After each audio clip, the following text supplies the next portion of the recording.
Сәлеметсіздер ме балалар? Ұстаз мәртебесі ұлт мерейі атты сынып сағатының басты мақсаты ұстаздың қоғамдағы орнын түсіндіру, оқушылардың ұстаз еңбегіне деген құрметін арттыру және ұлттық тәрбиедегі ұстаз рөлін ашу болды.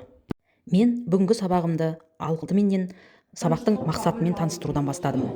Әрине, сыныпты топқа бөлу үшін құпия сандықша әдісін пайдаландым. Бұл жерде оқушылар әртүрлі түсті асықтарды құпия сандықшадан алып топқа бөлінді. 3 топ құрылды.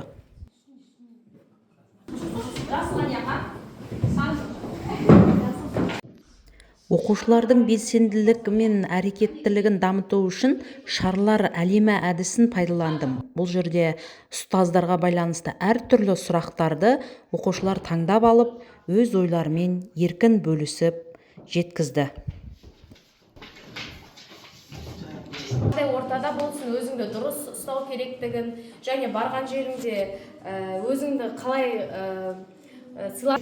Мектеп мен арманыма қазіргі кезде мысалы маған ұбт-ға дайындалуға мүмкіншілік беріп жатыр. Мұғалімдердің көмегімен арманыма жетуге осындай көмек береді. Қандай ұстаздар есімде ерекше сақталады? Көбіне ұстаздар әділдігімен, адамгершілігімен, қолдайтын жылы сөздерімен есте қалады.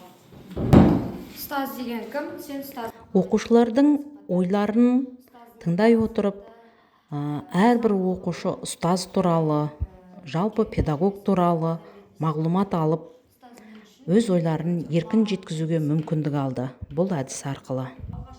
Келесі кезектегі әдісім жасанды интеллектіден Learning Apps платформасын пайдалана отырып, оқушыларға сөз жұмбақты шешуге мүмкіндік бердім. Сөз жұмбақ әдісі арқылы оқушылардың қызығушылығы арттырып, жаңа тақырыпқа жұмылдыру тиімді болды. Соның ішінде дана ұстаздардың кейбір сөздерін жақсы меңгеріп, өздерінің ойларын тереңдете білді.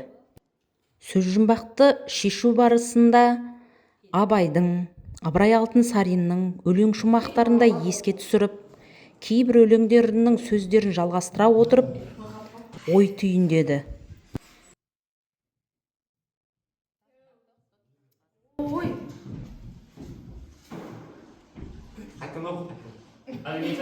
Кел балалар оқы. Оқысаңыз балалар. Оқысаңыз балалар. Оқысаңыз біз екі ағат қой. Дұрыс, иә?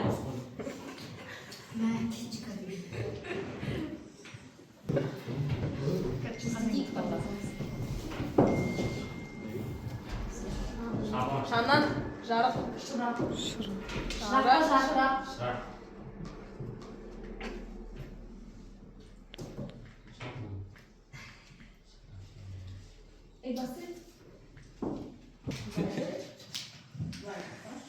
Қартайғанда мал таппас. Мал қайғы ма? Қандай? Таппас деген сөйлейді. Таппас деген сөйлейді. Сабақтың барысында қолданылған тиісті жалғастыр әдісі оқушылардың тарихи тұлғалар туралы білімін тереңдетуге және мәтіндік мазмұнды түсіну қабілетін дамытуға тиімді болды. Ұлы дала ұстаздары туралы берілген қысқа ақпарат арқылы Ыбырай Алтынсариннің қазақ елінің алғашқы ұстазы екендігін, Ахмет Байтұрсынұлы алғашқы әліппенің автор екенін, Міржақып Дулатұлы қазақ халқының көзін ашу үшін күрескен қайраткер екендігіне, өз ойларын, логикалық ойлауын, мазмұнын жалғастыру қабілеттерін арттыра отырып, көз қарасын анықтауға мүмкіндік берді.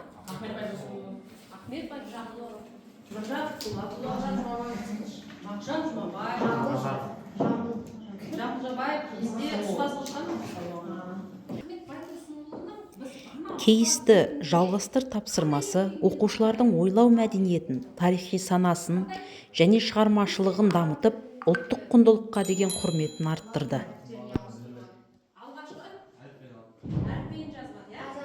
Қазақ адамдардың білімде оқуға шақырған Мысалға Міржақып Дулаттың қандай өлеңі бар?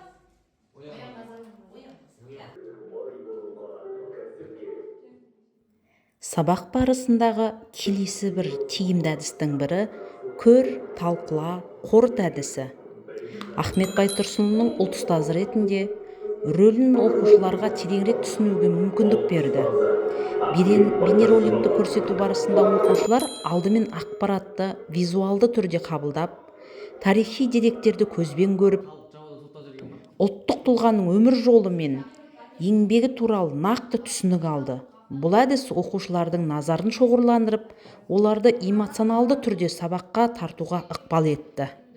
Үш топтың жұмысына шығармашылық жан-жақты талдауға мүмкіндік беретін келесі бір тапсырма ол Шыңғыс Айтматовтың алғашқы ұстаз поэмасына берілген тапсырмалар болды. Оқушылар Дүйсеннің мұғалімнің бейнесін талдап, оның қарапайымдылығы, мейірімділігі және шәкіртке жанашыр ұстаз екендігін анықтады. Дүйсен арқылы ауыл қарапайым қыздарының да білім алуына мүмкіндік алғандығын талдап, көздеріне жас алып та қалған оқушылар болды. Флиппити платформасында өткен «Миллион кімге бұйырады» ойыны оқушылардың қызығушылығын арттырып, Айтматовтың алғашқы ұстаз шығармасы бойынша білімін тексеруде тиімді болды мен үшін. Оқушылар сұрақтарға дұрыс жауап беруге ұмтылып, шумақты ойлану, мәтінді еске түсіру, логикалық салыстыру дағдыларын көрсетті. Ұстаз кеше деген классик құрдық, яғни бұрынғы замандарда бізде тақтаның орнына тақтай болған және көмір. Ұстаз кеше, бүгін, ертең топтық тапсырмасы оқушыларға ұстаздың тарихи дамуын, қазіргі рөлін және болашақтағы маңызын салыстыруға, талдауға мүмкіндік берді. Топтар өткен дәуір ұстаздардың қасиеттерін, бүгінгі мұғалімнің міндеттерін және болашақ ұстазға қажет дағдыларды анықтап, өз ойларын жүйелі түрде қорғады. Сабақты қорытындылауға бірден-бір тиімді әдіс ол ыстық орындық әдісі болды. Бұл жерде «мен ұстаз болсам» деген сұраққа жалғастырды. Оқушылар өзінің мұғалімнің орнына қойып көруге мүмкіндік берді. Оқушылар жауапкершілік, мейірім, білім, адалдық сияқты қасиеттерді атап, жақсы ұстаздың қандай болу керектігі туралы өз көзқарастарын айтты. Бүгінгі сабақта оқушылар ұлы дала ұстаздарының өнегелі өмірімен танысты. Оқушылар ұстазға құрметтің маңызын түсініп, өз ойларын ашық жеткізді. Ұстаз білім кілті деген қысқа мәнді сөз сабақ мақсатын аша білгендей болды мен үшін бүгінгі сабақта.